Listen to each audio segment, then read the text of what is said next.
It's the Fellowship of the Geek Show, a weekly podcast about comics, the comic book industry, and other geek pop culture.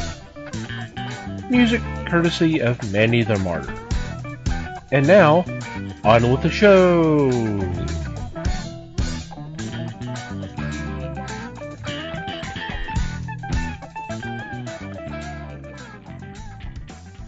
Hey there, everybody.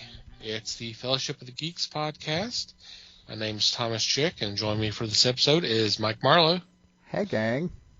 Les Webster. Hello, all. And Liz Newman. I'm sorry. Hello, everybody. Trying to Had to bring something special, didn't you? one last sip on whatever the hell you're drinking. I drank the last bite of my sandwich. Mm-hmm. That's You're drinking your sandwich? She is now. that was last week. Yeah. La la la. I can't hear you. Okay. How is I hope everybody's out okay out. So what's been going on in your corner of the galaxy? And of course the one. So. Okay.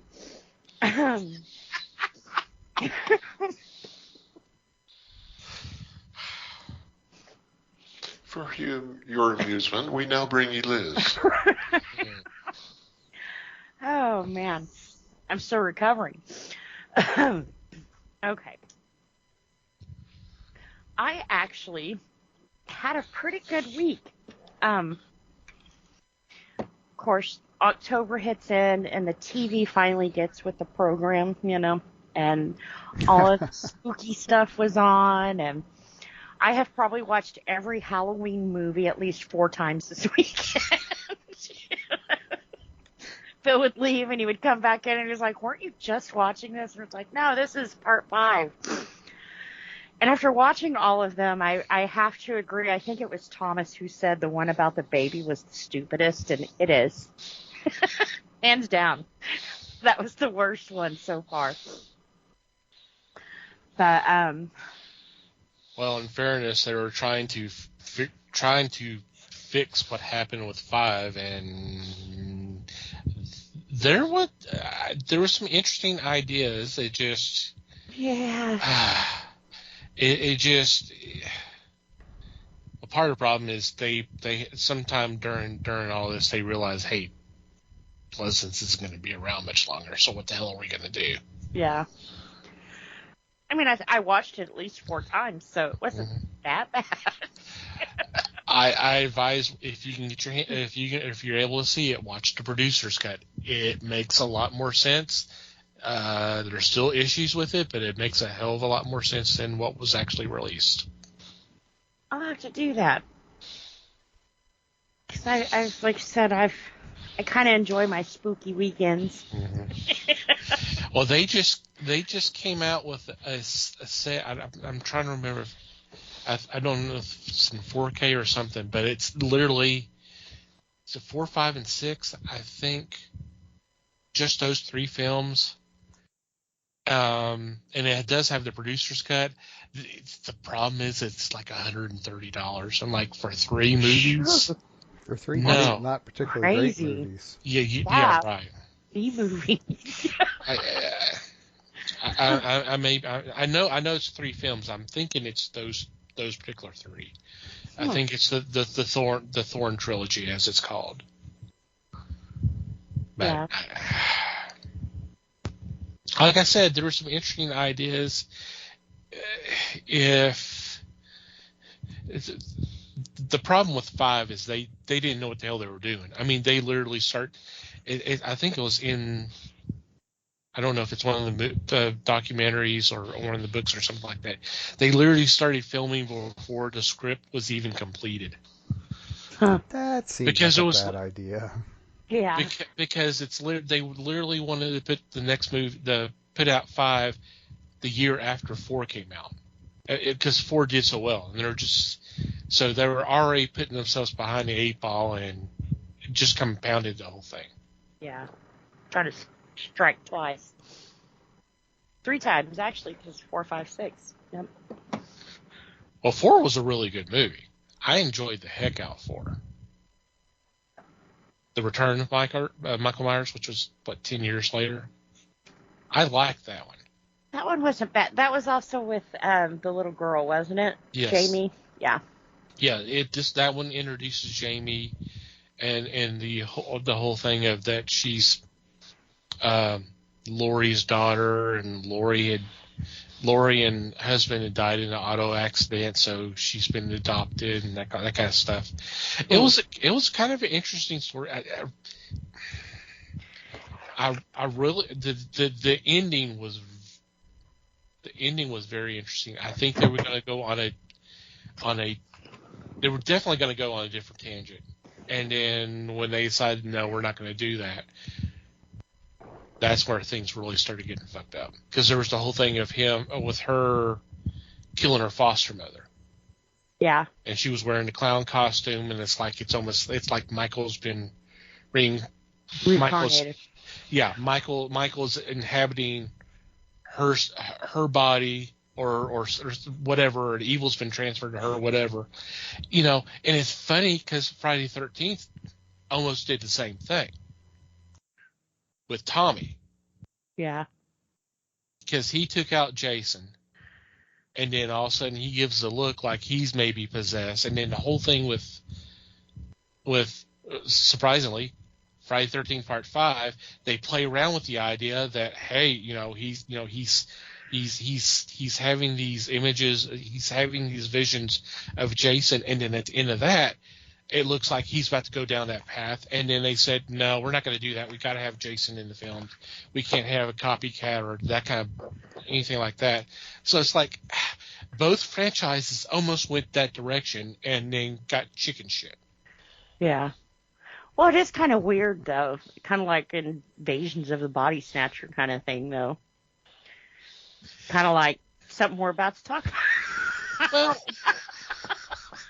but playing around with the idea that, it's not this one person. It's evil. It just happens to be, it just changed manifestations. It would have been kind of an interesting idea to play around with it, but they just, but the thing is people wanted to go see Jason. They wanted to go see Michael. They don't want to see someone in that spot. Yeah. Another example is Halloween Part 3. It's a fine story. It has. We've already talked about there's plot holes everywhere and all that, but nobody went to go see it because Michael's not in it. Yeah. Get one for losing on some of that. So I'm sorry. Go ahead. No. Well, I felt kind of bad because I was like, which one's Jared gonna be in? And I forgot those were Friday the 13th, so he was in the 5th one. So I watched a lot of Halloween movies before I realized I'm watching the wrong slasher films. But yeah, it was you're watching the right ones. I did have a lot of fun with it. Like you said, AMC played them all one day, and I think Sci-Fi played them the day before. So it was like, yes, wow, 2 days. But I also have to squeeze in an extra 12 hours sometimes. I've been watching The Rings of Power on Amazon, and I'm not going to say a whole lot about that because I'm waning. But I'm going to give you guys a good thing about this series. In the process of doing this, every time I watch an episode, I have to go back and watch part of the original Lord of the Rings. Well, I say original because that's how the Peter that Jackson part of this, movies. Yeah, right. I go back and either it's a part of it or I just watch the whole thing all over again.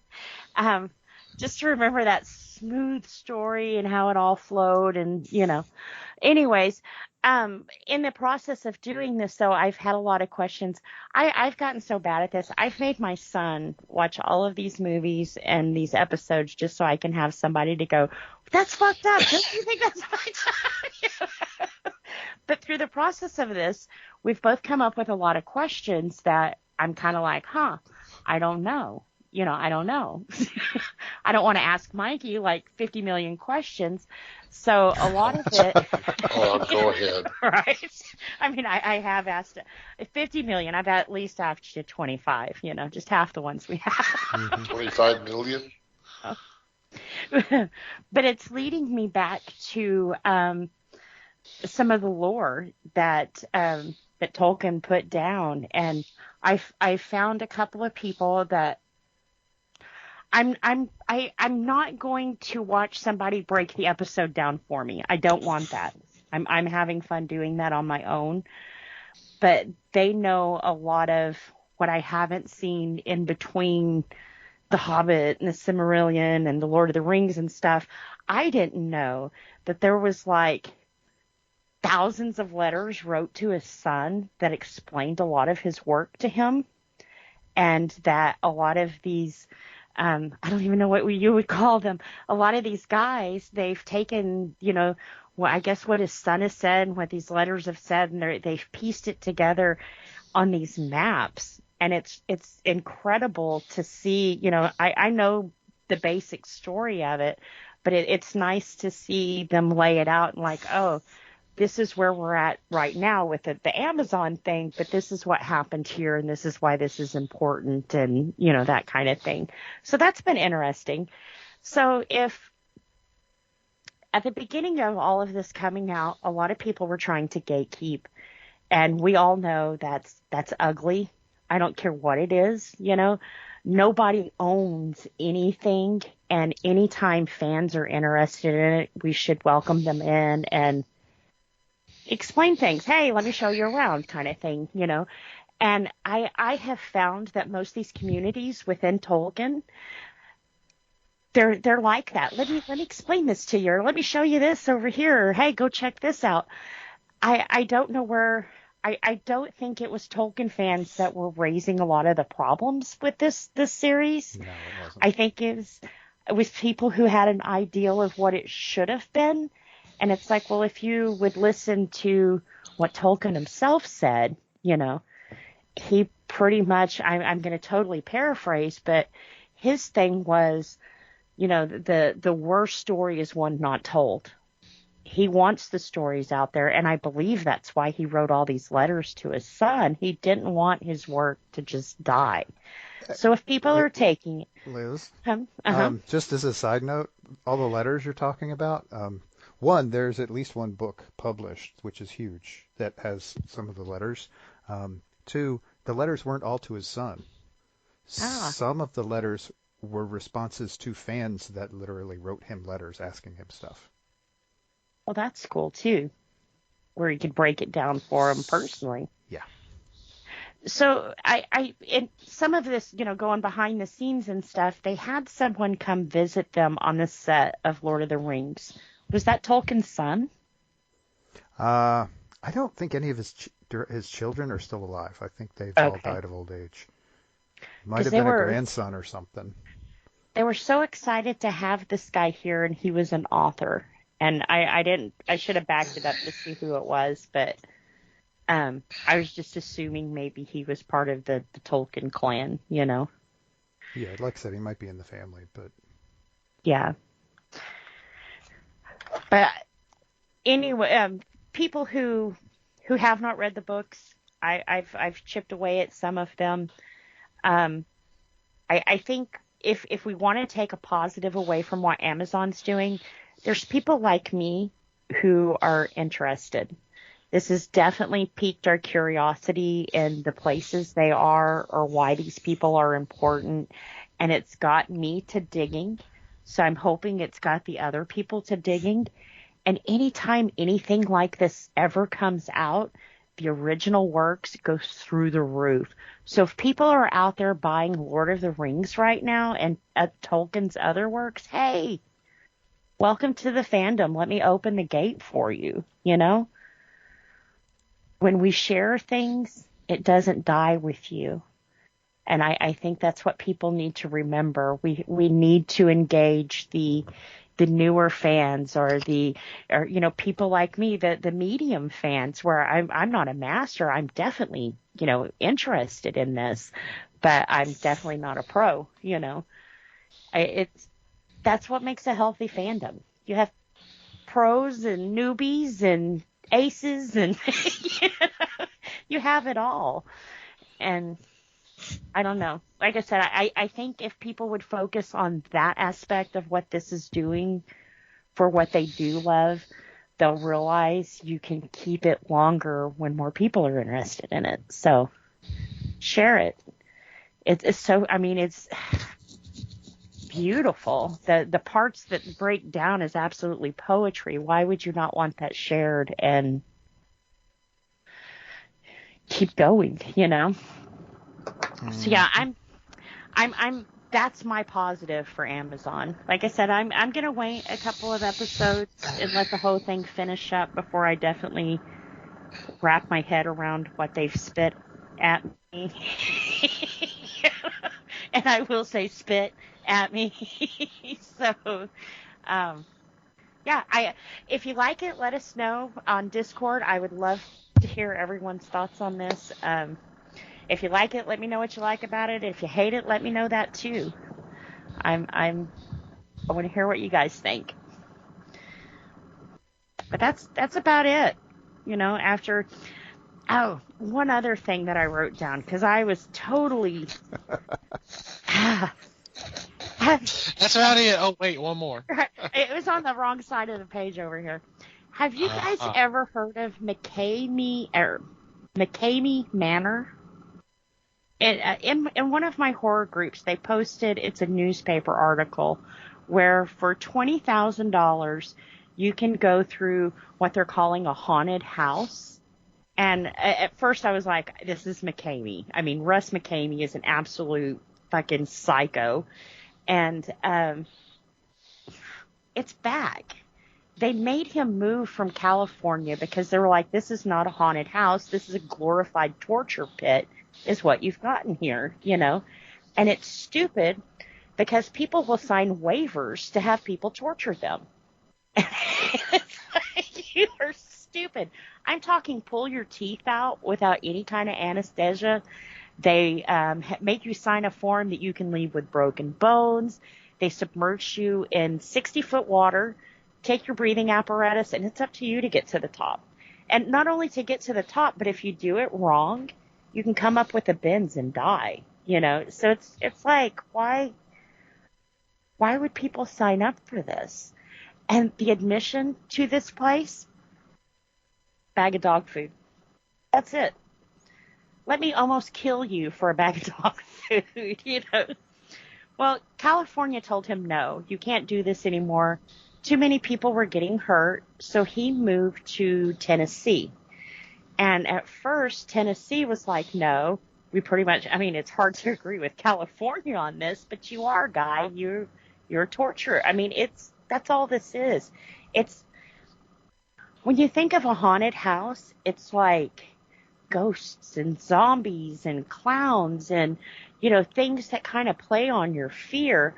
Well, this house is totally fear-based, and it's torture. There's nothing scary. Well, it's scary, but not in what I would call a horror type situation, It's more of a, torture. I don't know what a better word than torture is what he does. But he's put out apparently he's flying under the radar, and he's put out this thing in the newspaper. Now, to get to go to his house now, you have to join a secret club on Facebook, and he makes you do, certain challenges that are, dangerous in themselves before he'll even put you on the waiting list to get into this house. Now, as many years as he's done this, I knew about it, like I said, probably back in 2007, so that's how long he's been doing this. But nobody has ever gotten the $20,000. He makes sure that nobody gets out of this house. And it's legal because they sign a waiver for him to do this to them. To me, that's just, and you can't curse or hit the actors who are doing all of this to you because he records you going through this house and it's live. And he does it in places like Thailand and the UK where they have different laws on what you can and can't say on, broadcasting. So he tells them to act appropriately. Yeah, while we're beating the shit out of you, don't you dare curse because that'd just be wrong.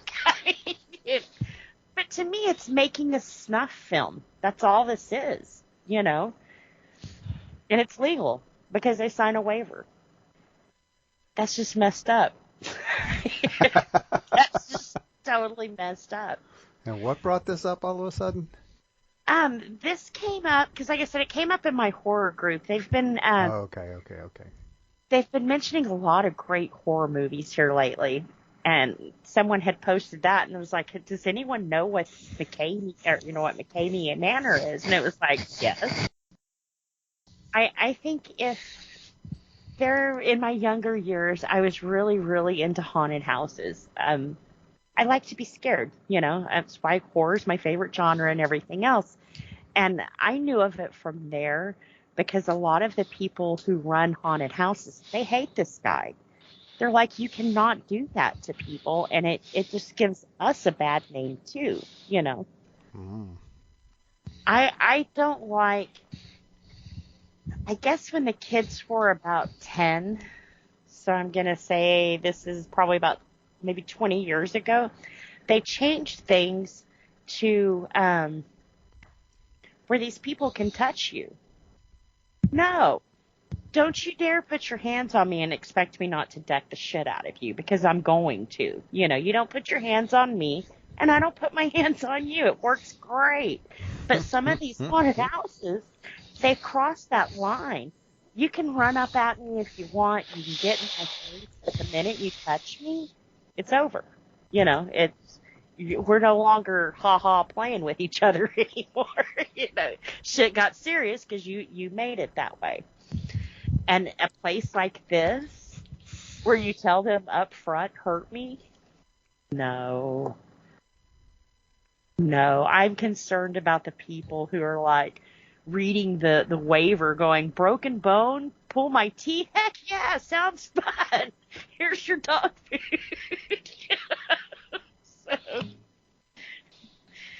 Here's your sign. Yeah. That too. Well, dog food, go to therapy, man. You've got some issues. Yeah, if you want to know about it, they do have a few what YouTube will let them put on YouTube. Like I said, to me, it's just it reminds me of like those lost footage movies, like Blair Witch or something. It's just yuck.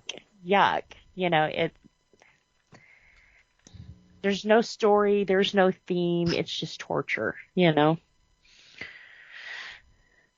At least with the haunted house, they give you a creepy story, get you in the mood to walk through. Not this guy.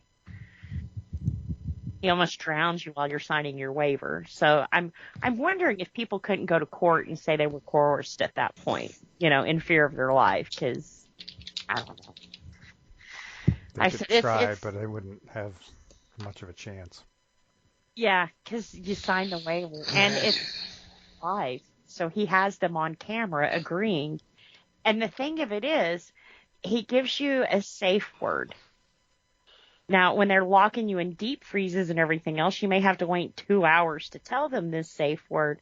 But they do ask you, throughout, are you ready to leave? Are you ready to leave? And I've seen some of these people say yes, and they're like, too bad, because yes isn't their safe word. So it's kind of like, knowing my dumb ass, I'd forget the safe word and die. And that's why you don't go to these places. Right. Or at least that's part of why you don't go to these places. So I'd tattoo it on my back, but then I can't read it. I don't know, the way they twist you around and everything else, you might be Maybe able you to could. do that. Right. Yeah, and also they say that you have to be okay with maybe ingesting sewage. No, Yeah, fuck that's that gross. noise. Nope. No. Yeah, if anyone ever asks you if you want to go to McCamey Manor, no, don't. Not at all. I don't care how cute the dogs are. No. Yeah, because he said he started this because he rescues greyhounds, which is probably the sewage that you're eating through this haunted house thing, Yeah, that's dark. Yeah, it is. Except he's a twisted man who is now a cashier at Walmart. I shit you not. If you live in Tennessee. Clearly, the scaring the hell out of people job is not lucrative. So No. there you go. And like I said, everywhere this man goes, people, when he moved to Tennessee, that's why I thought this guy was gone, working at Walmart, doing 9 to 5 now. When he moved to Tennessee, they had like a change petition and everything else because they're like, we don't want this smut in our town because it's not entertainment, it's torture. And the man himself who came up with all of this stuff won't even go through it himself. So, yeah. Alrighty, cool. Yeah. I mean, given a certain definition of cool, I suppose. Well, it's spooky season. Okay. Yeah, we'll go with that then. Yeah. Yeah, well, I watched something not spooky at all. It has taken me a while, and I was taking a break from Scarecrow movies, and I needed something short because what a week. So I found something that was just under an hour long, and it's actually something we've mentioned in passing before, because it's Three Stooges related. Tubi has Kook's Tour. Oh yeah. What was supposed to be a pilot for a TV series, probably that it was a little fuzzy, involving basically the Three Stooges in 1970, doing. I mean, this thing is basically a travelogue, but with the Three Stooges, but they're 70 years old, 75. I mean, they're getting up there. So it's definitely not the slapstick you might expect if you know the Three Stooges, because they're way too old to be doing that kind of shit, which is fine. They were trying to be funny at times, but they were also doing a travelogue series. I mean, it's one of those things I'm glad I've watched, but I don't see any reason to go back to it. For one thing, travelogue is not my cup of tea. I don't do a whole lot of travel stuff because I hate traveling. So, I mean, there are things I will watch, but yet they're just sort of riding around in a boat in lakes out in the West fishing. Not my thing, and that's fine. Otherwise, it was interesting. I don't know if for me, like I said, for me, it wasn't particularly entertaining, but I could see where there would be people who would like it. It did not. The plan to do that did not go forward because near the end of shooting this thing was when Larry had his stroke, like the big one, like the one that put him in the home for the rest of his life. Oh, man. So yeah, that obviously didn't continue. So, but it's an interesting thing to watch. It's I don't know. The completionist in me is glad I watched it for sure. Cool. And that's on Tubi? Yep. Is that the one that has the kids in the audience and things? No. where they're interacting with the? No, that was Kid. the cartoon show. No, this wasn't a cartoon show. This was a live action. Well, I think Well- for the cartoon show they did little live action bits. Yeah, they did As- intros as- and yeah. outros. That was live action. Okay. Yeah, because Never mind. there's no audience for this. It's just Yeah. okay. There's no visible audience for it. I'm not going to say there's no audience for it. People want to. Live studio audience. Yeah, there's none of that. It's just them and a film crew basically, and a very large dog. But the dog honestly probably gets as much screen time as the Stooges at times. But whatever, it's all good. It's meant to be. It's meant to have an outdoorsy feel. So having. And Well, now Liz is interested. yes, there's a dog. Of course, yes. Should have mentioned that at the beginning. Sorry. There's a dog in this. She fell asleep until you said dog. You go, oh, hey. Hey, what? Hmm. I've seen bits and pieces from, I guess, mainly from other documentaries or some kind of reference to it, but I have not seen that. I need to, just out of curiosity, because it would have been interesting if they were willing to do. Could you see it going on if everybody was healthy? Could you see the possibility of it might be go for a few episodes? Or are you just, what do you think? I mean, it's hard for me to judge something like that. I know but, you. Yeah, I mean, sure. Yeah, I know you wouldn't have been interested, but I mean, I don't see why not. I mean, Yeah. you've got the name. That's going to be a bit of a pull. Yeah. And I mean, all they have to do is do a reasonably good job of doing the travelogue thing, and it would be fine. That's what people are into, and that's fine. Yeah, I don't see any reason why not. I mean, the trick being that these guys are very obviously old. Yeah. So, I mean, you're not going to get a young crowd with that kind of show, but you're not probably going to get a young crowd with that kind of show anyway. No. It would be a purely nostalgia thing. Yeah. All right. Anything else? Not for me. Okay. That's cool. It is. I'll have to check that one out. For the dog. Hmm. Nobody doubted that for a second. Nope. Okay, Les? I've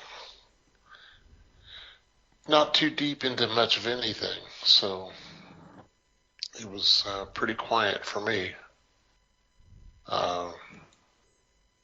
Tried to pick up on a couple of series, things like that, but haven't accomplished all that much with them. So that's about it for me.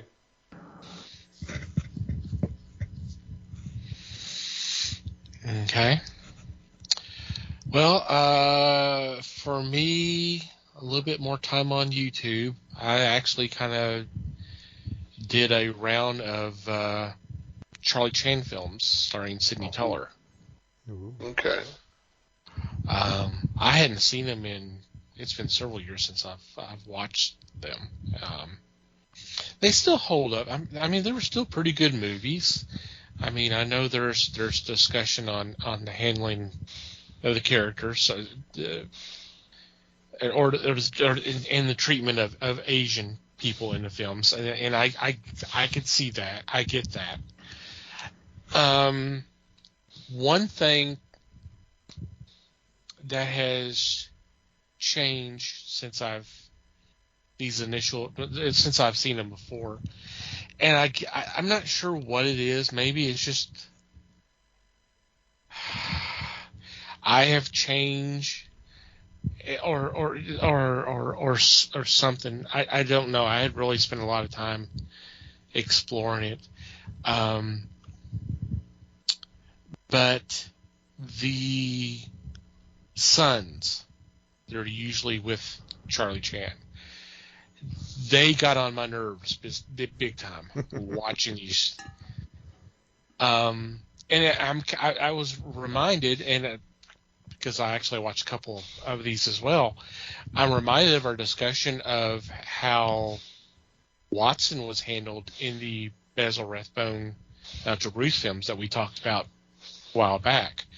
Mm-hmm. It's just they're not handled as a competent sidekick, a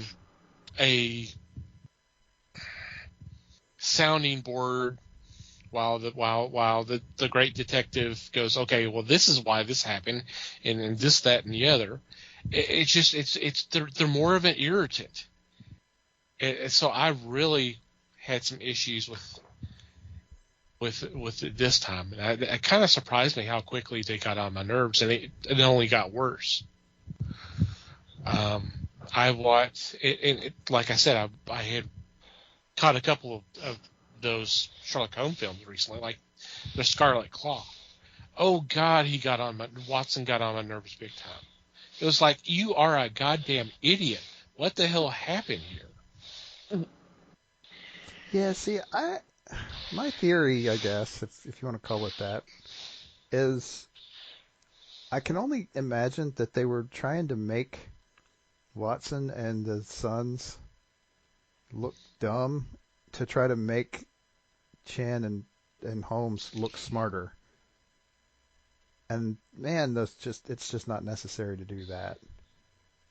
Yeah, I think you're right, because I had a similar thought process. But it's like, yeah, you don't have to do that. Just because fill in the blank doesn't understand where Holmes or Chan came up with that theory or of what happened or something like that, you don't have to make them an idiot and a comic relief. Yeah. You don't have to.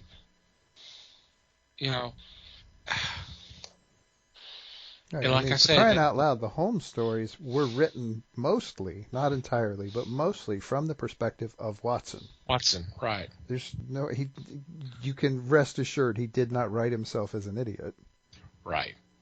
Yeah. And even when, on the few occasions when Holmes himself took up the narration of the story, he didn't paint Watson as an idiot either. Yeah. He was actually really respectful. He enjoyed Watson. He enjoyed Watson's friendship, and Watson was a competent friend and a loyal one. I mean, he was a friggin' medical doctor, for crying out loud. I was about to say, he's a doctor, so he's not an idiot. No. Right. He was a doctor who got injured in the war in the Middle East and was sent home. Yeah. I mean, so he was a medical doctor who had seen action in wartime. He was a competent guy. And it irritates the shit out of me to see the way they treat him in those movies. Yeah. Well, I have a hard time watching them. Yeah, it's funny because you see that in all these other films. Then you watch their version of Hound of Baskervilles, and all of a sudden it's like, oh my God, he's competent. What the hell? Mm-hmm.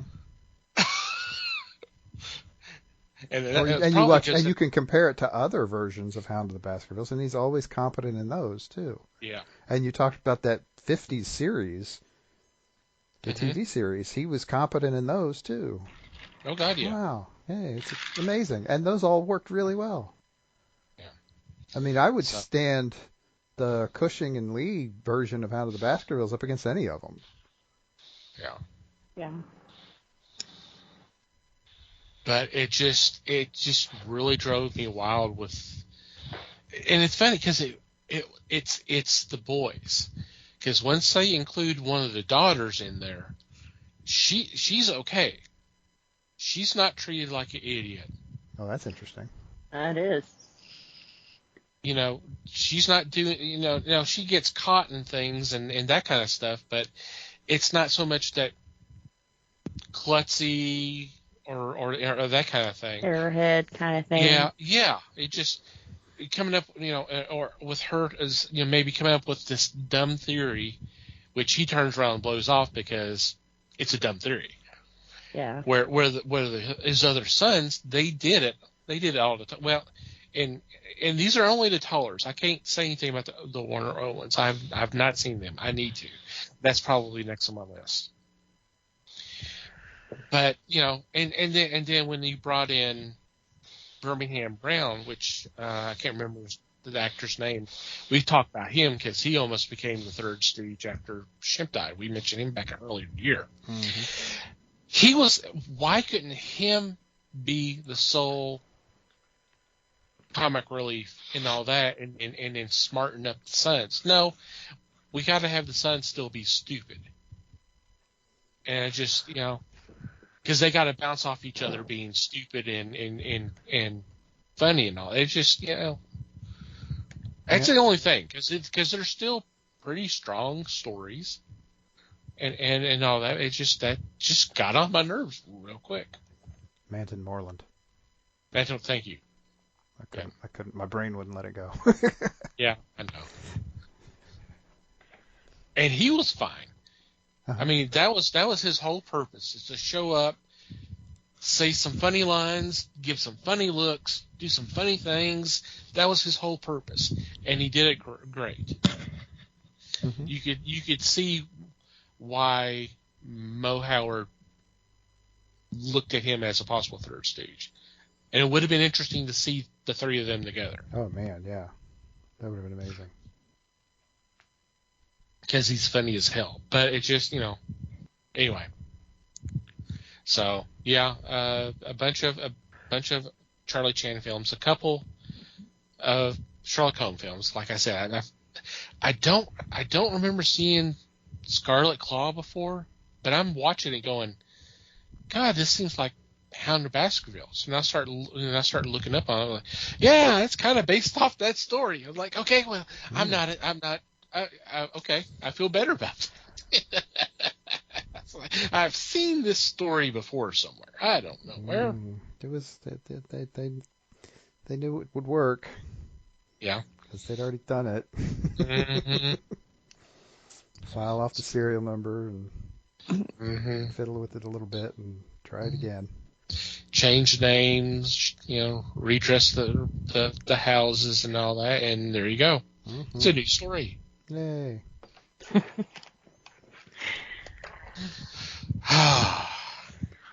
But that was about it. So, before we get into this week's discussion, Liz has already mentioned we do have a Discord that y'all are more welcome to come join us. We post a lot of news items, stuff for discussion, stuff to laugh at, memes, and that kind of stuff, videos, trailers. We have fun activities on there. We're having a movie night coming up here real soon. Other things kind of in the planning stages. So Discord is free to sign up, and it's available at every app store, and it's free there. We do have an invite on our homepage, www.thefellowshipofthegeeks.net, and come join us. That sounds fun. like a great idea. Mm-hmm. Yes. Aren't you glad you thought of it?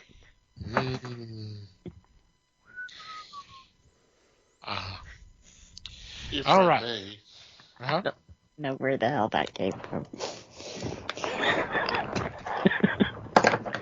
Yeah. if I may, Uh-huh.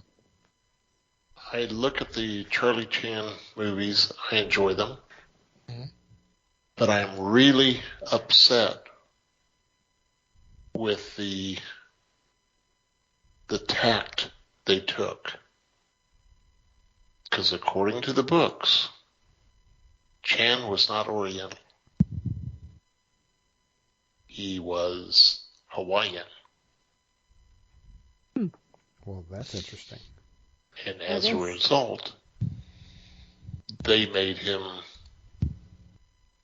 do pidgin English and some other stuff that Mhm. definitely was not part of the books. Yeah, I didn't know that he was not. I knew he was based out of Honolulu, but I didn't know that he was not. He was not Chinese. Okay. Yeah. So there, I do have a major problem. I would have liked them to stick to that plot line and make it so that number one son was not a fool. In fact, I don't remember all that much that number one son did in the books. He was just a movie edition. Mm-hmm. So read the books too. They're good books. Yeah, I need to. Now you got me wanting to hunt them down too. Mm-hmm. I wonder what the thought process was to change him to Chinese. I think probably because it would appeal to people more if he was of an ethnic group like that, rather than someone from Hawaii. They would not seem to see that as a viable person, of someone. It wouldn't be as recognizable for sure. True. And this, keep in mind, this is all before statehood. Hawaii was not a state yet at the time. And this is before the Second World War. Yeah. Yeah. Yeah, because you kind of see that happen through the progression, especially during Tuller's run. Well, all of a sudden he goes from being a lieutenant for Honolulu Police to all of a sudden working for the U.S. government. Uh-huh. Yeah, I mean, I could see that. But, I mean, they compound a thing by turning around and casting a Caucasian actor. True. Yeah, that was. We're not gonna get into that. That's a different bag of worms. That is a bag of worms for sure. But yeah. Interesting. Yeah. All right, and I apologize for not letting you have a chance to bring that up while we were talking about the film. So I'm sorry about that. No, that's fine. That's fine. I was late in getting in. Nope, you're good. All right, let's talk about another film. Woohoo! Maybe a scary one this time. Spooky. Not just scary in terms of its racial stereotyping, but actually scary. Well, we'll see if it's scary or not. Okay.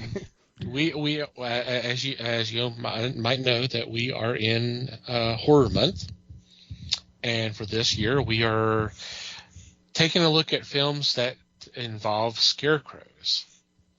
And so for this week, we are discussing the 2007 direct-to-video film. Makes sense. Hallowed Ground. Well, and actually it first appeared on Sci-Fi Channel. So. Is this the one with the skateboarders? What? I thought this was the one with Batman. Oh, man. Did I watch the wrong movie again? Crap. This is the one with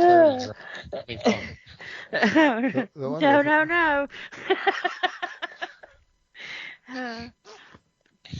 No, actually, this stars Jamie Alexander. Mm-hmm. You might know as Sif from the Thor films. Yeah. Chloe Grace Moretz. Yeah. Kick-Ass. Mm-hmm. And Carrie. Pre-Kick-Ass. Ethan Phillips. Well, you may know from Star Trek Voyager, or some of us who are a little bit older may know from Benson. Mm-hmm. Y'all remember that? Yeah. And the waitress is Tamara Clatterbuck, and she's, I can't off the top of my head, but she's been in quite a bit later on too. Wasn't she Callisto in Xena? No, that was Hudson Mike. Yes, that's Oh, That what was I- the reporter. Yeah. No, yeah. Which when it came on, I was like, God, I know her. Where do I know her from? And then she started talking, and then that smile, and it was like, Uh-huh. that's my girl Calelia, or however you say her name. Callisto. Right. Callisto. That's yeah. There's old what's her face. Callisto. Yep. Hey, it's what's his face? I know that from what's it called? She was really good in Xena. Was this before? No, this is I don't- after Xena. No, Yeah. this is after. This is She well did after look a Xena. little older. Yeah. So I like seeing her in here. Mm-hmm. For as long as she was in here. Yeah. Yeah. Not long. Do you want me to give the breakdown? Give it. If you want to. Okay. Whacked out priest, growing crops, and he decides the best way to do this and to absolve people of their sins is to hang them in his crops. That way the crows won't get them. Well, hang on, let me back up. He started with scarecrows, and at first it scared the crows away, but not as good as hanging somebody there screaming did. So he decided to go that route. As you do, you know. As you do, got to get more advanced. Mhm. So he's in the middle of sacrificing people, and a little girl runs to the next town, tells them what's going on, and they come back and burn the priest, and they kill him. Well, he told them, Lord's will be done. I'll come back, and he does. That brings us to Elizabeth, who's driving through town and her car breaks down, which is like, 90% of horror movies. Mm-hmm. But she stopped, can't get the parts out tomorrow, so she stays, gets her car fixed and everything else. And she meets the reporter who tells her about this crazy story of the priest, hanging people as sacrifices and everything else. They go out there to take pictures and unknowingly release this guy who they later find out wants to have a baby with Liz. So he can come back in full pure form and everything else. Well, that's dashed because he finds out she's a whore. She's already had a kid. Wow. I mean, am I wrong? She's had a That's what they kid, were but I saying. wouldn't call her a whore. Well, that's They what They he called her called that They were- several times That's Yes. what he when called they her. realized. Yeah, when he realized he wouldn't be the first one. And I mean, I was kind of creeped out when they stuck the priest in the room with her, but I'm thinking sex with a scarecrow? This is like, no. Right. Pick No. your poison on that one. But anyway.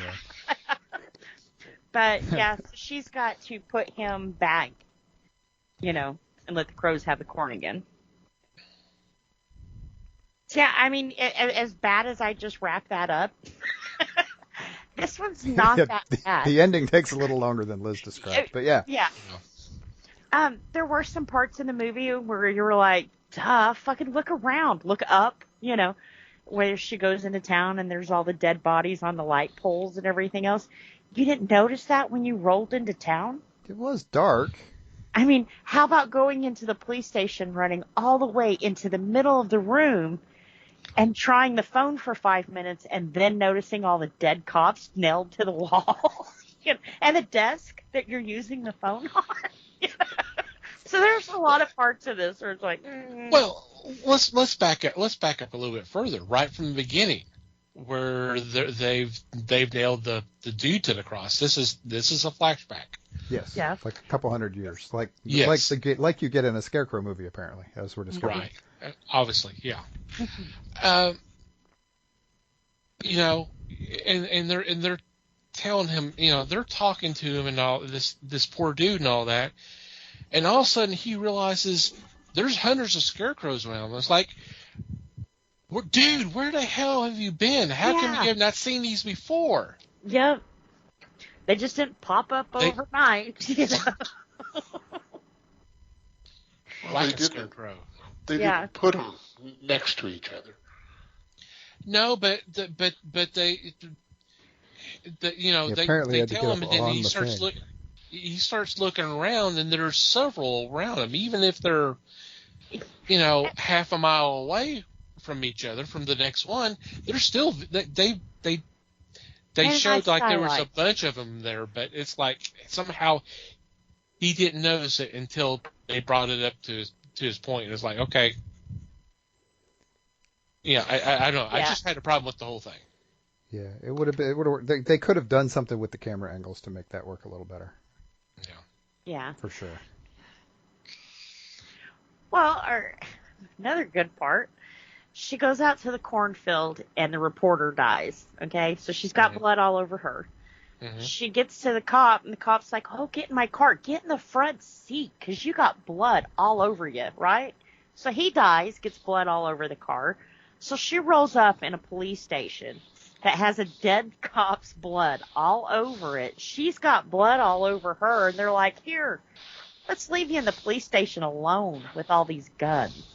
Yeah, I mean, they believed her pretty quickly. they did. Like, as soon as she said it. That is apparently also a trait of Scarecrow movies.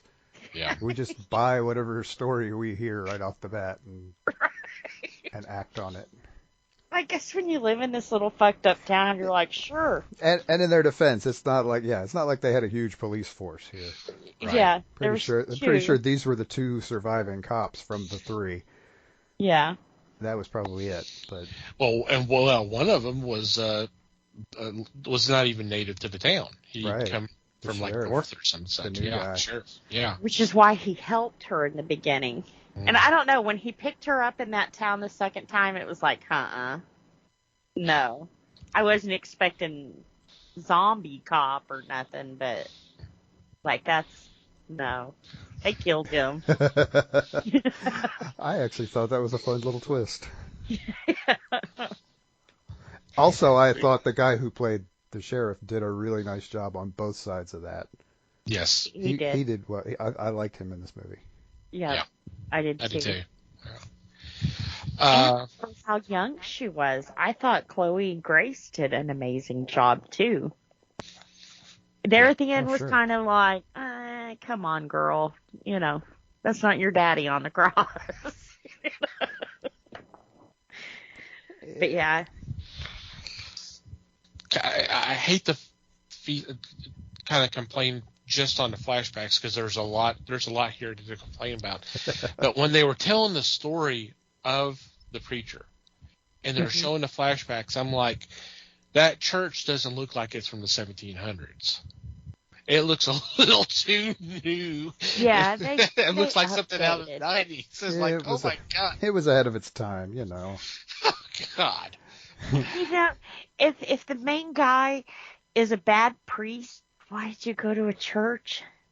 I mean, that was kind of like, It was open.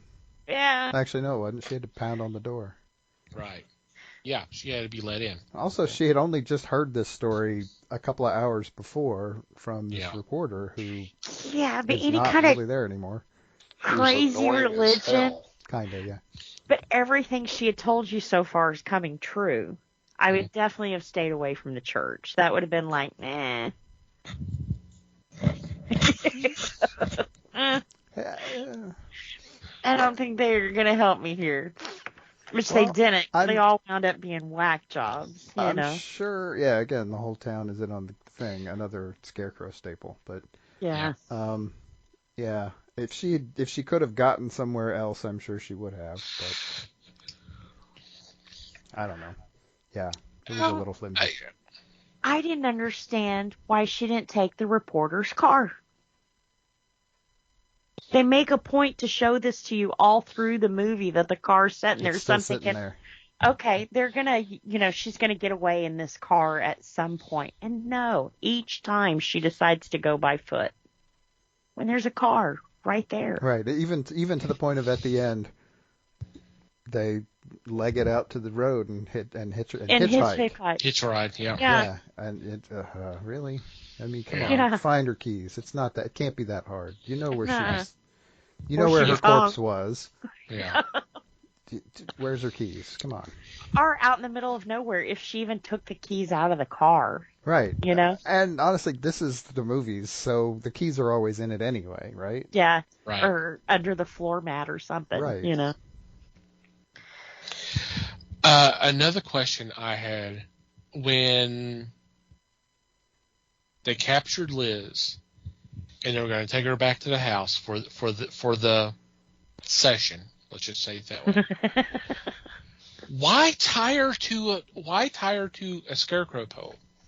I didn't get that part either. To bring her back. I'm like, that seems a little overboard. a little too biblical, maybe. How about don't hurt her, and then they whack her in the head with a fireplace poker? Like, wow, okay. Yeah. I hate to see y'all hurt her. Don't hurt the important parts, apparently. But anyway. Yeah. And I thought her killing the priest was hilarious. I laughed the whole time. I mean, not like, yeah. Not exactly the worst horror movie murder you've ever seen either, but no, I actually liked it for that to an extent. Especially when the little kid comes up to the door, he's like, well, I'm just making sure he can get the job done. It's like, man, dude has never even seen what the job is. I mean, you can tell that by the way I kiss her. So maybe they should have sent the scarecrow in there. Ouch. At least he had the corn, right? Good old Ethan Phillips. He does such a nice job of playing a hapless person. He does. It's fun. And he's another one that he has that face. You may not know his name, but you've seen him in a lot, you know. Right. Sometimes he's in heavy makeup, so it's hard to tell, but yeah. But there's that voice. There is that voice. Yeah. To this film's credit, What? the CGI crows were better than Birdemic. And that's not saying a lot. Oh, that's hell no. high praise right there, let me tell you. Yeah, and then when they panned down on all the bodies that the crows had eaten, come on, they had like these little minor scratches. It's like those people do not look like they were maimed, you know. They maybe pecked a little, but killed. They were late on getting over to redo the birds. Yeah. So they were pushing as fast as they could. Maybe they meant to do a little more CGI overlay on that or something, but ran out of time. Who knows? Or over budget. The less CGI this movie had, the better, I think, because what it had was not fantastic. No. Really, And I can't even see time because this was 2000, so, you know. 7, yeah. This is not that long ago, really. We were advanced. We'd already had Avatar at this point. This was not super high budget, granted, but no. The tech was better than this, for sure. Yeah. Clearly this was a sci-fi movie of some sort. The Network, that is. Yeah. And this is one of those that when it's raining on a Saturday afternoon and they're playing it on Sci-Fi, you wouldn't change channel. Oh, I would. I'd be flying by this SOB as fast as I could. God, this was horrible. I like this was one of the worst movies ever. Oh, wow. Worst. Yeah. And that means something comes from this. Along. And then all of a sudden they tell you a little more of the story. Why didn't you tell more of the story prior to some of this shit? In the flashback that was supposed to tell us the story. Well, I thought when she was in the cop's car and she was finally telling him that, you know, her heartbreak wasn't, you know, she didn't break a boy's heart, it was a kid and everything else. It was like very felt Gremlins to you, where she breaks down and tells that story. I loved, it's dead, and that's kind of what we got from her too. That seemed, this is going to sound familiar, but that seemed kind of unnecessary. It seemed like it was just a little over the top. Well, just out of the blue, I had a kid, and he fell out of a window. It was like, what the fuck? That's I possible. turned my head for a second. No, if the kid was at the window and took a bar out of the window, you turned your head for more than a second. I'm sorry, And that's as a not perfect mom. I've had kids naked in the window before, but never fall out the window. Right. Yeah. So even that was kind of like, wow, They went all out on that. It couldn't have been drowned in the bathtub or SIDS or, something kind of, okay, I can see that was whipped a bar out and fell out the window. Right. Who knows? Yeah, it was a little. How many times does this scarecrow reanimate? Good Lord. It's very persistent. Well, he never when got it's his not arm possessing back. something else. I mean, you have to hand that to him. Once he lost his arm, they kept the arm off. that is but true. then once you saw that he was made of hay, why are you still going for guns? Get your lighter. Set him on fire. That movie's coming, Liz. Trust me. We're getting there. We're not there yet, but we're getting there. And not only that, how hard can hay hit? If it's in a bale, it can hit pretty hard. But loosely packed, because we saw them make him, so it wasn't this grand. It was job. a half-assed job for sure. Yeah, So if you're able to tear his arm off, why are you running? Why? Flick a cigarette. Be done with it. I think that's already been done in a movie, but I don't think it was a Scarecrow movie. Should have been.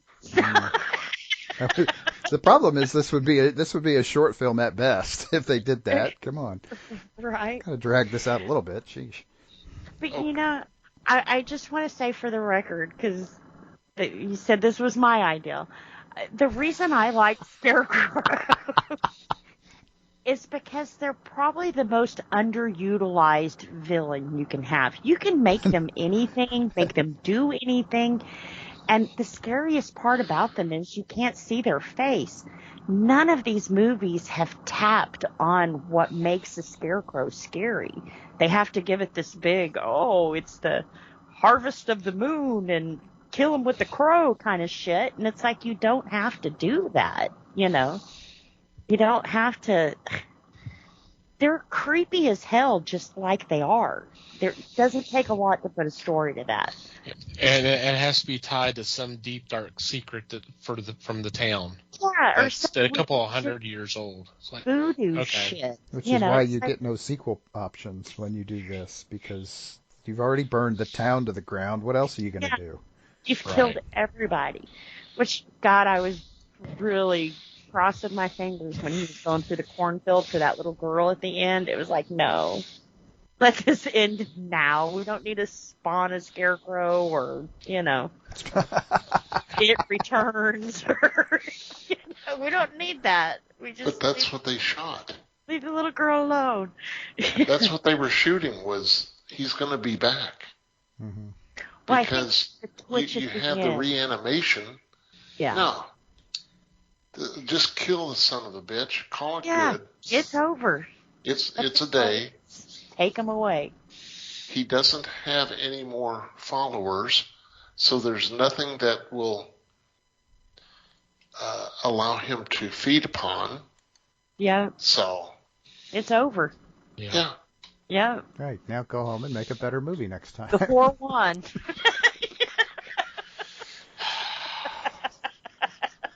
I had to throw that in. No, you didn't. I'm sorry. I was just bored shitless in this movie. It's just I could see everything that was going to be addressed. Everything. You could. So it was not a surprise. And I don't know who the best actor / actress was in this movie, because all of them should say, God, I can't believe I did this movie. Well, Chloe was young. That's her excuse. She also wasn't in the movie I'll a whole defend lot. Chloe. Though Yeah. I will admit to one point of confusion also. What the fuck was that with her showing up in the car at the beginning? After it broke down, Liz gets out and is muttering to herself over in the corner. She looks back, and you can see Chloe in the car. With her parents, yeah. Oh, were her parents there? I missed that part. Yeah. I knew there was something I had to have missed. Yeah. Okay. Weren't they like getting directions or something like that? Something like that. Maybe. Yeah. It made a huge impact on me because I completely forgot it as soon as it was over. After watching her whole family get slaughtered, I'm going to trust this lady because she smiled at me at the gas station. Yeah. Where all these rednecks were that just slaughtered my family. Well, again, she didn't see the rednecks do it. No, she said they captured them and she heard her dad scream. And that's when she said, he's dead, isn't she? And he's like, yeah. See, I would have been like, I don't know, honey. We don't know that. Hold on to hope and hope. No, that was a plot point later, remember? Yeah, seeing him on the cross. Yeah. Him talking to her. Come on, honey. She had already said, he's dead. So now it's who do you believe? Do you believe your own eyes? You believe your dad? Or the lady who smiled at you? Or the lady who was nice to you. And gave you, and that was one thing. She gave her the doll. They made a point to show you that she picked the doll up. Now, after almost getting raped by a priest and running through this cornfield and getting redressed, she still had this doll on her. But then she gave it back to the little girl. Now, she gets up to the house. Now, this is after they've captured the girl again. Little girl's at the house, and she's going to set it on fire. She sets the doll on fire to light the fires. And then after that, we see the doll's fine. She has the doll again. Not burnt. So it's kind of like... It's one of those special dolls.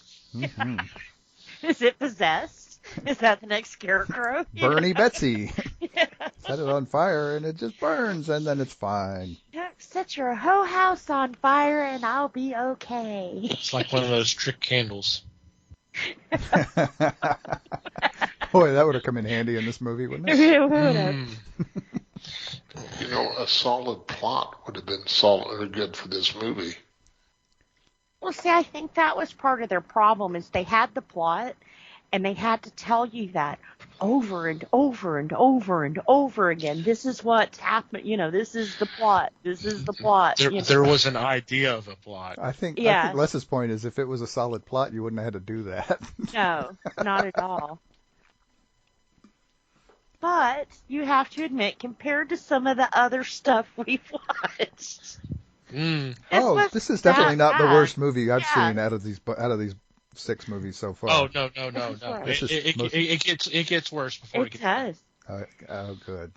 I mean, I can pick a couple. How's that for a tease? How's that for a tease? It gets worse before it gets better. Don't threaten me, damn it. I know where you live. See, I don't think I minded this one that much because of the people who were in it. So, I would say if it's on, watch it. Don't go out of your way to find it, but you know, it's Halloween. Get spooky. Yeah, unlike Les, I have seen worse. Yeah. Oh yeah. Well, this is your typical B movie, you know. It not is. That great, not you know. The actors, you know. It's I mean, this is basically before any of these people, except for Ethan Phillips. This is before any of these people got famous. Okay, Hudson Light was famous before, but those are kind of bit parts, and so you just kind of have to let that go. And I mean, there's some excitement in it. I mean, Les doesn't believe me, but it would take time to explain that one. Okay, Go ahead. okay, there was a lot of running in it. We'll put it that way. Maybe that was more exciting for some of us than others, and that's fine too. I didn't hate this. I wouldn't say I loved it. I mean, I'm not sure I'd go back to it, but Yeah. it was all right. I don't regret watching this one. Yeah, I'm kind of the same way. I mean, I don't hate it. I don't love it. I won't watch it again, but it's not like I really hate it wasn't wasting my time. It just, Yeah, I mean, I wouldn't have probably picked it myself, but yeah. Yeah. evidently it's the same plot. Yeah. I might have, because like I said, I like Callisto. I liked Chloe. Yeah, Nope, not me. that's fine. That's fine. No problemo. Somebody's got to keep us in check here. I mean, shit. Mm-hmm. Maybe next week. Don't bet on that either.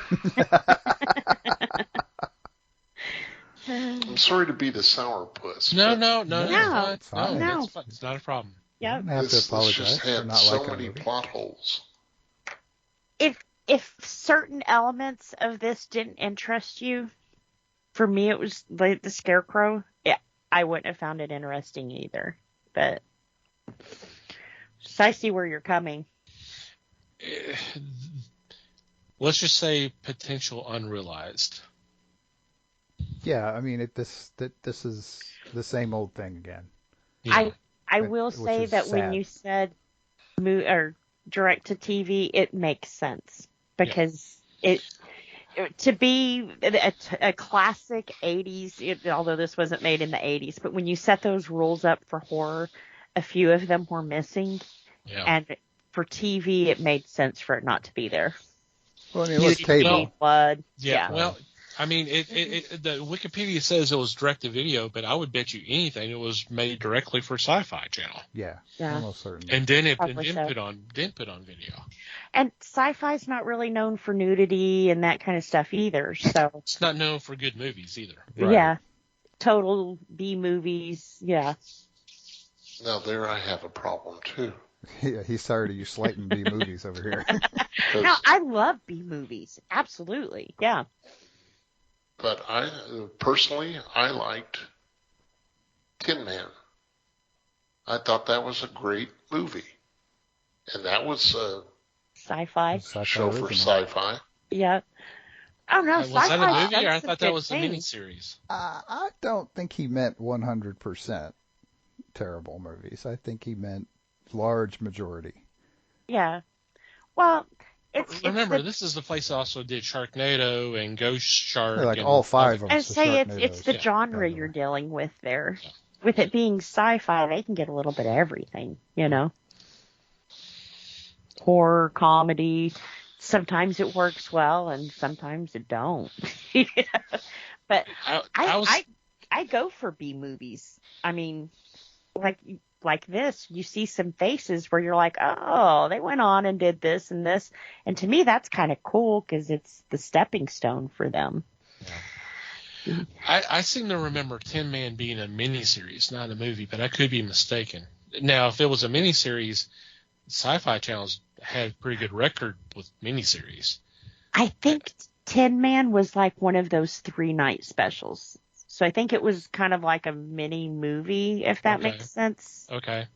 Well, because I mean, they did Dune, they did The Shining Was as a their version of miniseries. Dune any good? I'd never seen it. I seem to remember it.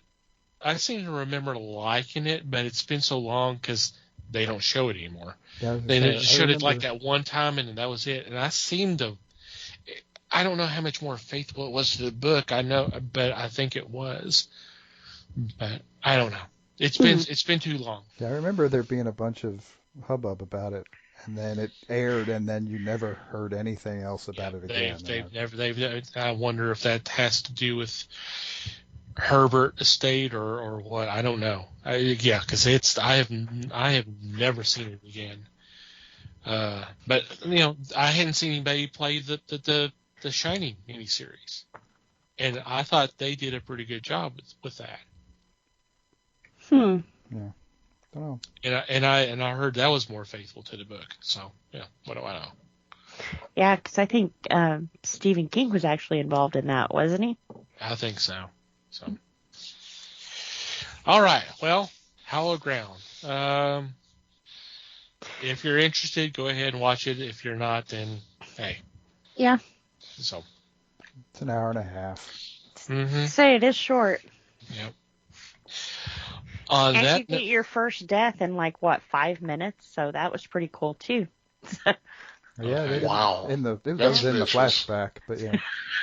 Well, I mean, for a horror movie, that is. That's another one of those rules I was talking about. So they ripped off Scream then. Okay, fair enough. Yeah. Mm-hmm. And on that note, we're going to take a quick break and be back with Geek News for You.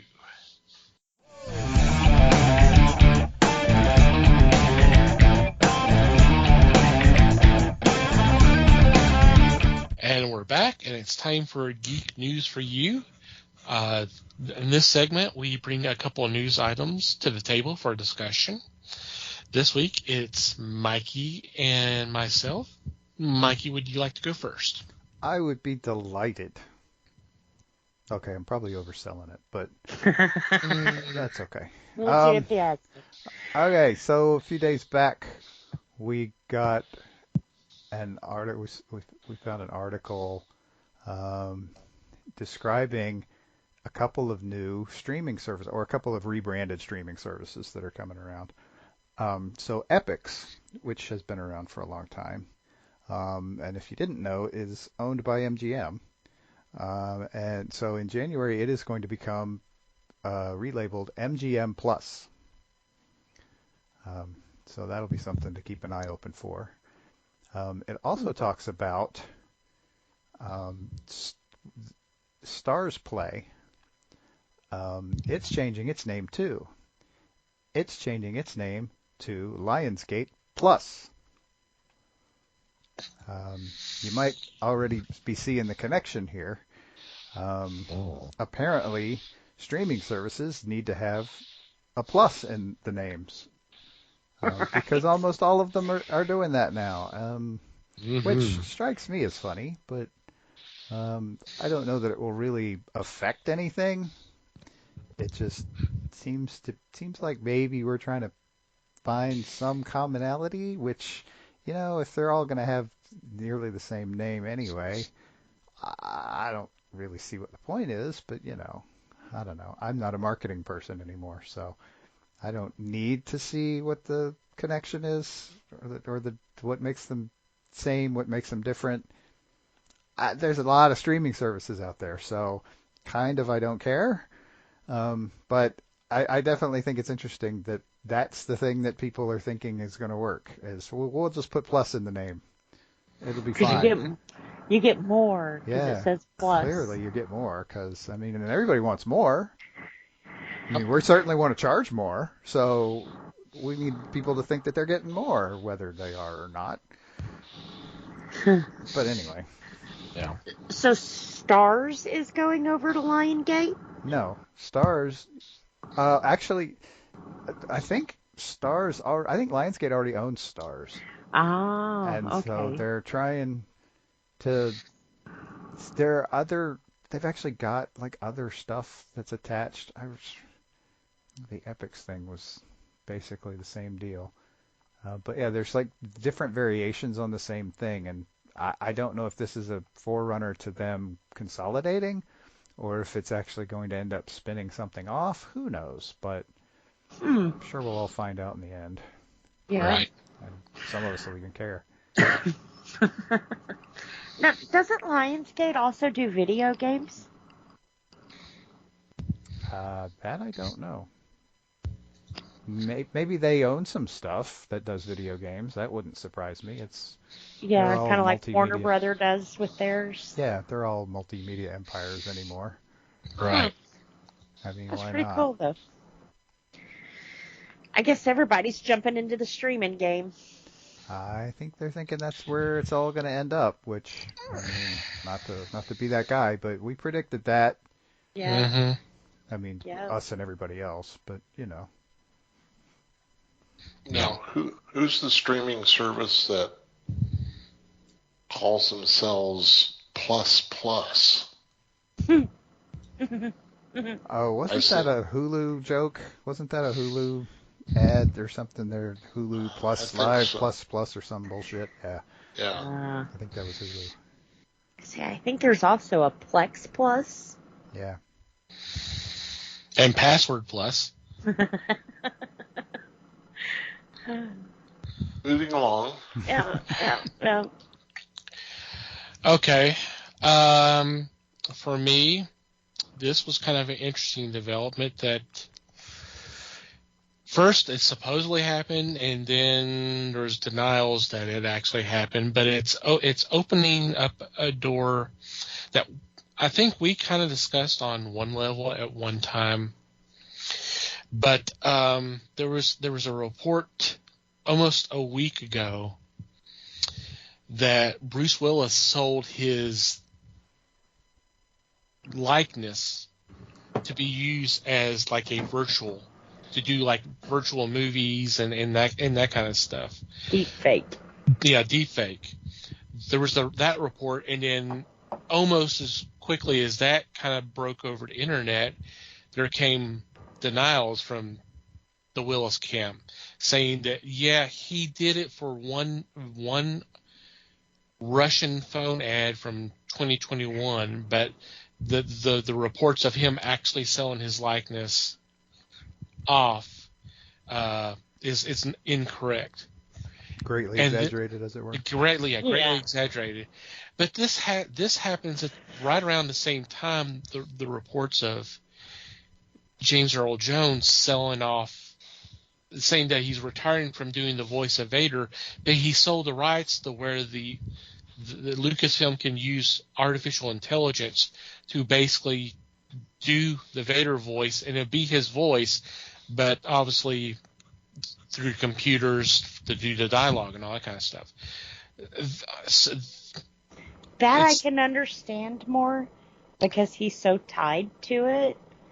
But for Bruce Willis to sell his face for any and everything, no.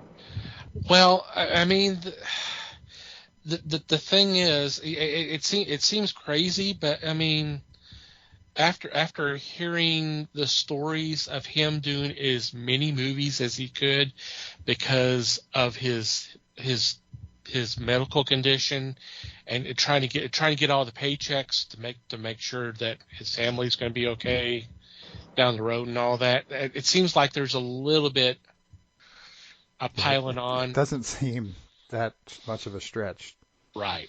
Unfortunately. Yeah. Because there's been a lot of people questioning why he was taking certain roles over the last few years, and then when this came out, then some people say, okay, that kind of makes sense now. So yeah, I mean, it sounds like he has not done that, or at least he's denying that it's been done. But this can open some doors that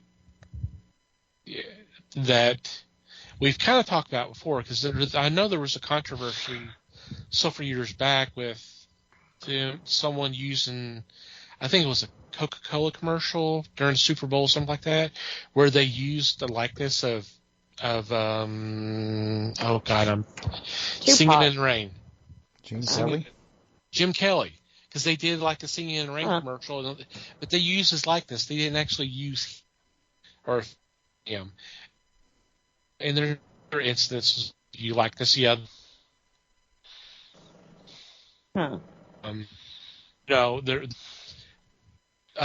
using Peter Cushing for Rogue One. And of course, spoiler alert, Carrie Fisher for for the same movie. And doing stuff like that. I mean, it's To me, that's kind of creepy. It's not very the creepy. first time. Mm-mm. no, It's not. Remember, they did commercials with Jimmy Stewart. Yeah. Like, they've had concerts and stuff where they've had, like, Tupac and Kurt Cobain, and it's like, I don't know about that. To me, that's just weird. And it would be different, but companies like Deepfake aren't getting permission to do this, and they can do it on anything, you know? I don't know. To me, that's just kind of weird. I'd want control of where my face is. Especially Bruce Willis having the bald head and everything. Well, and I get that, but you know, but put my head on a what dildo, and hell no, I'd want some control over that. Well, and he can, but when he passes, well, then the estate. what the estate has it controlling. They can sell it. Yeah, they could, but hopefully you would leave it in the hands of someone who would know that you wouldn't want your face on a dildo. You know, that it just, they know what kind of person you are. Kind of like the way, I hate to bring him up again, but kind of like the way the Tolkien estate has handled him. They don't want just any and everything to bastardize it, so the estate has kept really tight control over that to make sure that's what he would have wanted his name on. Then Right. there's estates that will put someone's image and name over everything.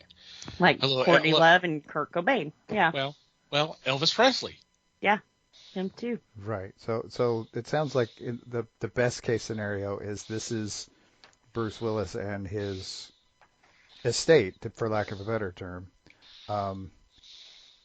attempting to assert control over this in an effort to establish a precedent. Yeah. And worst case, it's the people who are controlling Bruce Willis right now are basically selling him off to the highest bidder. Yeah. Making some bad decisions. Which lets him know he needs to look a little closer at his inner circle and who's going to take care of him when he's not all there. But I hate to put it that way. I think the argument may be that he may not be all there now. Yeah. That's the trick. And we don't know because that estate is controlling that information. So it gets real murky real fast. It does. So who knows what's really happening. Right. I just think it's sad there at the end when you're in decline and the people around you are just using you like that.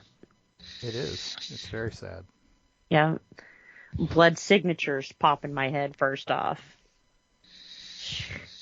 Well, you know, the whole thing with Stan Lee right at the end. I mean, Nichelle Nichols. That's what I was saying with the blood signatures. You know he wasn't doing that. He wasn't. I don't know.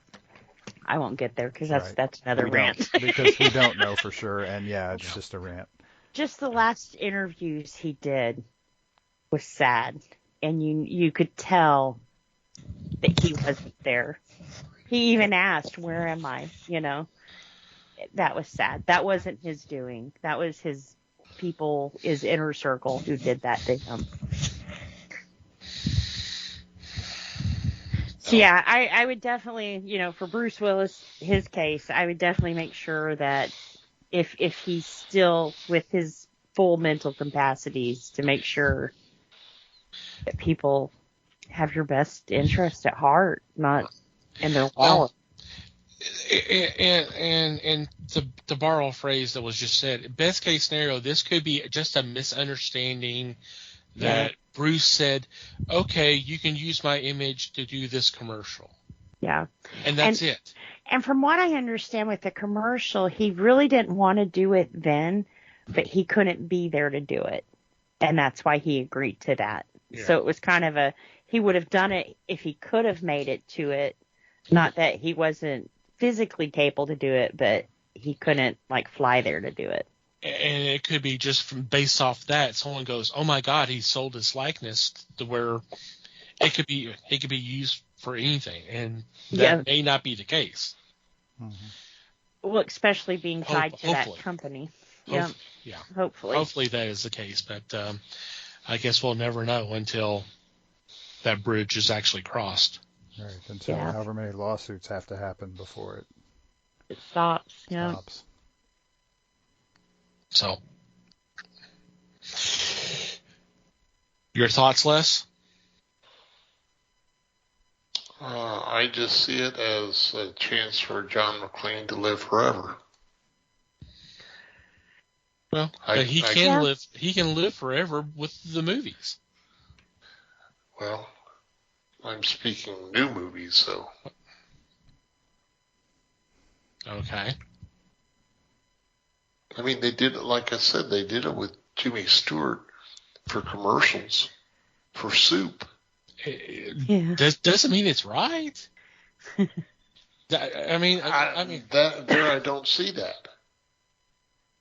If it's of their request, if the actor decides that this is fine, honor his wish.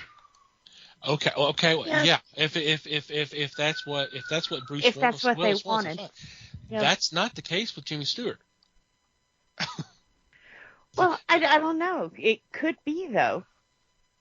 Oh, I don't think he had anywhere in his will or something like that. If they ever come up with the technology where they can digitally redo me, I want to do a soup commercial, please. Now remember, it was only his voice.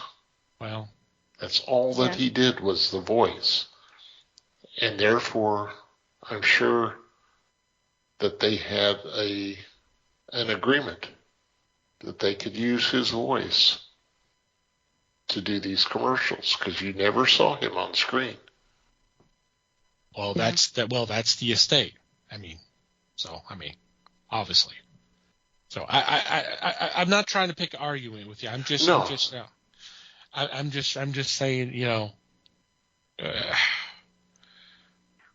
don't know. I find it kind of weird.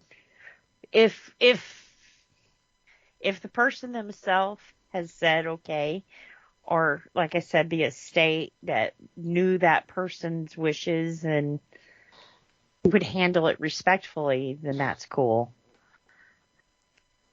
But like I said, with Courtney Love, we've even seen that. Then, she doesn't give a fuck about his name. She just cares about the dollar that his name brings. And that's sad. So. And people were making that assertion before he died. So. Yeah. Yeah. It's hard. It's kind of hard to separate that. Yeah. It's hard to know for sure. And he tried. But they were like, "Oh, you can't say that she can't handle your affairs because you're on drugs. We've had you in a rehab, blah blah blah." And he was like, "Yeah, but I've been here for 30 days. What drug can you take and still be totally fucked in your head for 30 days later?" But that's how she got him. Life. Yeah, life exactly. Amen. So yeah, it's a gray area.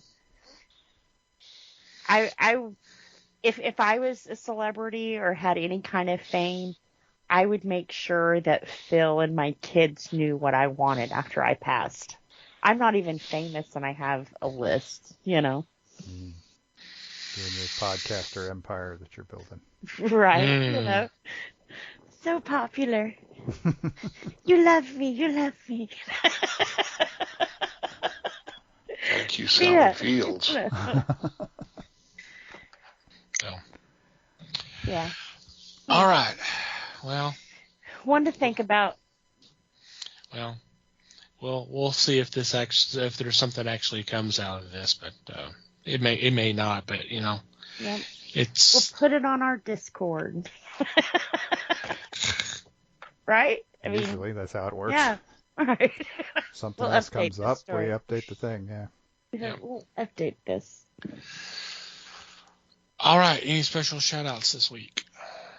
No, I don't think so. No. just remember that it being October, there's a lot of great movies on TV right now. So if you want to cancel all your streaming services, this would be the month to do it. Wow. Didn't see that one coming. These were deep thoughts with Liz Newman. If by some weird coincidence you want to cancel everything. Everything. Yep. Yeah.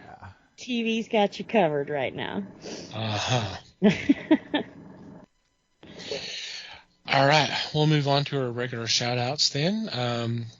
First off, I want to thank Pop Goes the Culture Podcast Network for allowing us to be part of a great group of fellow podcasters. Definitely check them out. There will be a link in our show notes. We also want you to check out the fine men and women who spread the word of the fellowship on Twitter by retweeting our links. They are known as the Podern family. So the best way to be able to check them out is to do a search, #Podern family. That's all one word. Scroll through whatever catches your attention. Click on that link and please download that episode. And we hope you have a great time listening to them. Thank you guys, as always. I want to thank Mandy the Martyr for supplying music to our podcast. In our show notes, we'll have a link where you can check out their music. And finally, you, dear listener, thank you for downloading and listening to today's episode. We appreciate your support and value your feedback. Any questions, comments, suggestions, complaints, observations, what have you, please send them our way. Our email address is email@thefellowshipofthegeeks.net. Or you can go to the website, go to the About Us page, and there's a contact form you can fill out there. If you join our Discord, we do have a channel specifically for feedback where you can post everything there. Social media, we're on Facebook, The Fellowship of the Geeks. We are now on Instagram @Fellowship Geeks. That happens to be our Twitter handle as well. Please follow us there on both platforms. If you'd like to follow our personal Twitter accounts, Mike can be found @MikeyGeek. Liz can be found @LN_geek. Les may or may not be found @FakeLesWebster. And I can be found @TomTCGeek. And while you're downloading our episodes, if you take a couple moments to rate and review the show, it would be greatly appreciated. Any thoughts before we say goodbye? Just thanks, everybody. Yep. Thanks, everybody. Thank you, and we'll talk to you next time. Thank you for listening, everybody. We do appreciate the support as always. And until next time, geek on, my friends.